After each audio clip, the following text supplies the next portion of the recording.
the Titanic clash at Kursk. A tale of steel and controversy, the Battle of Kursk, often cited as the largest tank engagement of World War II, was a brutal conflict where a ferocious German offensive slammed head-on into an entrenched and determined Soviet defense. The third day of this monumental battle, near the village of Titanic, saw one of the war's most legendary yet heavily disputed solo encounters. A renowned German tank ace against a column of over 50 Soviet tanks. Given the murky and often self-serving nature of wartime records, we present both the Soviet and German accounts of this epic clash, leaving the final judgment to you, the reader. The German perspective. A lone tiger versus a Soviet tide. It is the 8th of July, 1943. A platoon of German soldiers is pinned down, desperately seeking cover as heavy artillery shells pound the earth and machine gun fire screams inches above their heads in a disorienting, deafening storm. Peering over their shallow embankment, they realize they aren't facing men, but an unstoppable wall of Soviet steel. A colossal counterattack is underway, with 9 tank brigades and supporting infantry surging forward, their T-34s rolling relentlessly through the tempest of lead. The entire front line is ablaze with the thunder of mechanized war. Retreat. The Germans fall back to their trenches as the Soviet tanks exploit the moment, powering toward their positions. But the beleaguered infantry has a last-ditch plan. A new weapon, the ship-charged grenade. Holding their breath, they endure the rumbling as the behemoths pass right over their trenches, with machine gun fire claiming a few unlucky souls. Once clear. They hurl their Panzerwerfer mines at the vulnerable backsides of the T-34s. The daring attack takes out 2, but the Soviet advance presses on. Staudegger and the Predators hunt. Unbeknownst to the retreating infantry or the advancing Soviets, a silent Predator stalks in the distance. The mighty Tiger, a heavy tank. Under the command of Underscharfer Franz Staudegger of the 1st SS Panzer Division, Staudegger had fallen behind his unit to repair a broken suspension. Burnout 3. T-3. 4 tanks roll perfectly into his field of view, lacking formation, occasionally halting to fire at the rudimentary German trenches through the haze. It's too good to be true. He identifies a target, and the order rings out. Fire! The Tiger I unleashes its massive 88mm shell. It streaks across the air, trailing a green tracer, and punches straight through the enemy's front plate, stopping it instantly. The other tanks, distracted by the chaos, but Eli notice a fate Staudegger will be happy to inflict on all of them. Fire! Another tremendous bang, and a second T-34 erupts in flames. Good shot. Keep them coming.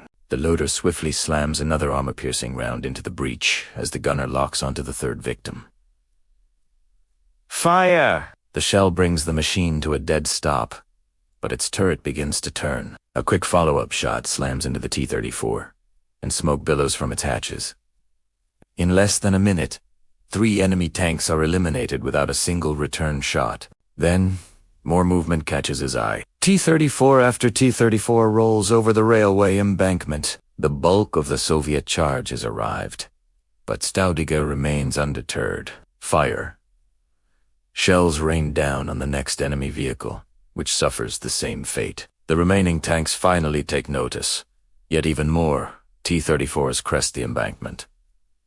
There are over a dozen, and they keep coming, but the Tiger strikes down another, and at last, the Soviets spot the German machine. One T-34 rotates its turret and returns fire, its shells striking the earth after 5 dead tanks. They've finally located their attacker.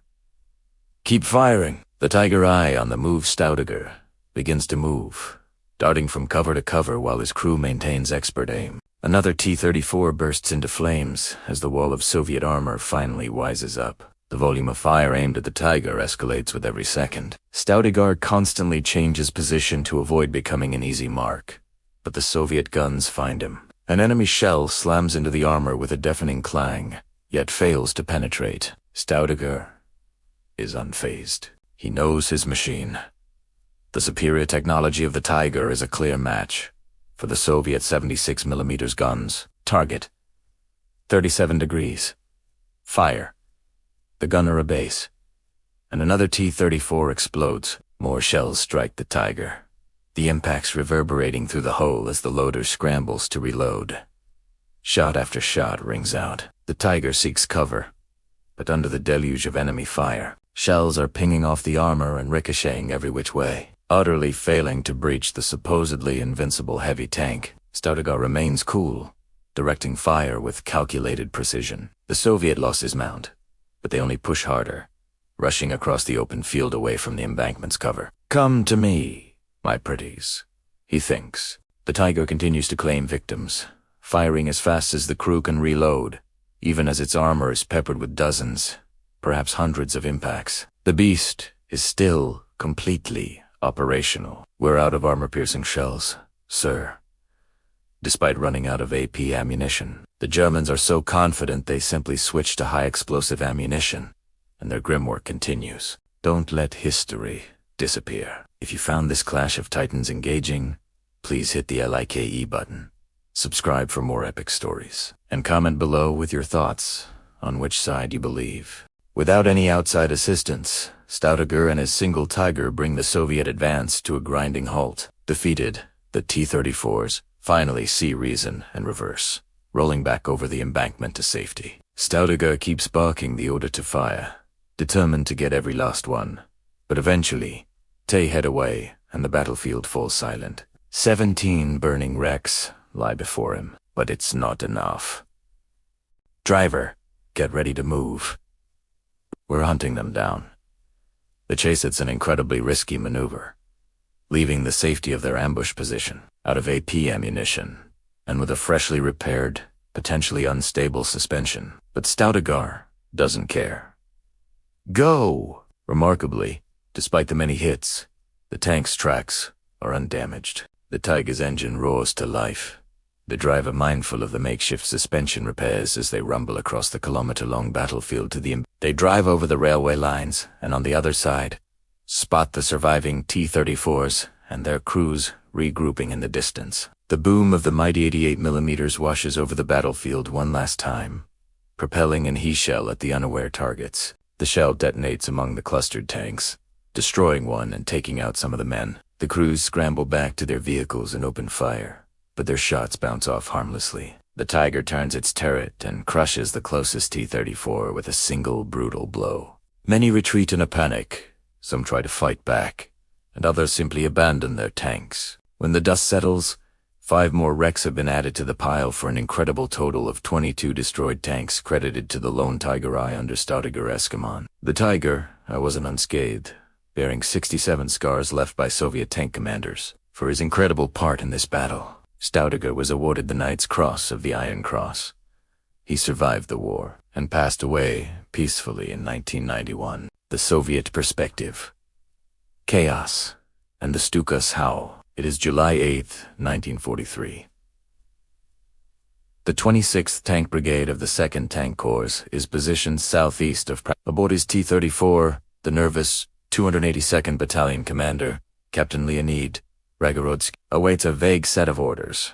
Attack the Germans and seize 2 villages, Terorovino and Luchki. At 16:30, 32 toneladas, 34 medium tanks, and 21 T-70 light. The villages were lost only the day before. Battle plans are practically non-existent, and neither the company nor battalion commanders possess maps of the area. There is no artillery support, and mechanized infantry has been left behind. But orders are orders. Soon, gunfire crackles against the hull, and screams to open fire sound over the radio. The massive tanks roar to life, firing volleys of high-explosive shells into the German positions. The 76mm guns slam back with recoil, filling the turrets with acrid smoke. Raigorodskii, whose role as commander also included Gunnar and his T-3476, struggles to keep focus, his view restricted to a sight and a handful of vision slits. The attack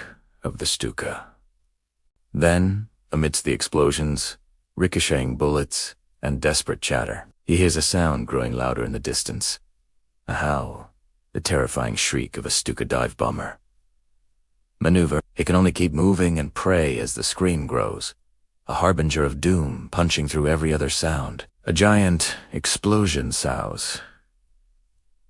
Outside, the crew cannot check who or what was hit, as the command forward blares over the radio. 5 tanks to Raigorodskii's right roll over the raised railway lines and disappear from view. The sounds of battle intensify, punctuated by several enormous explosions. Now, it's Raigorodskii's turn. He and a group of Soviet tanks head up toward the railway lines, facing the Tiger's fire. As they crest the railway lines, nosing down the embankment, a terrifying sight is revealed.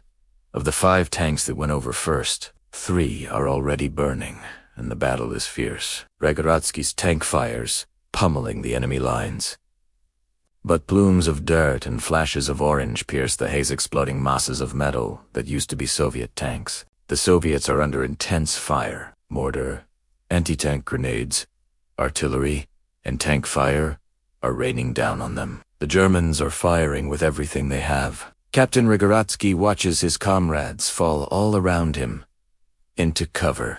He orders his driver behind a burning tank while he desperately tries to assess the situation. The radio is saturated with targets being called out, a fruitless attempt to organize. Raigorodskii scans the terrain alone with his small, basic optic. He sees nothing until a bright muzzle flash betrays the enemy position. It's so far away that even knowing where it is, he can barely make out more than a dot.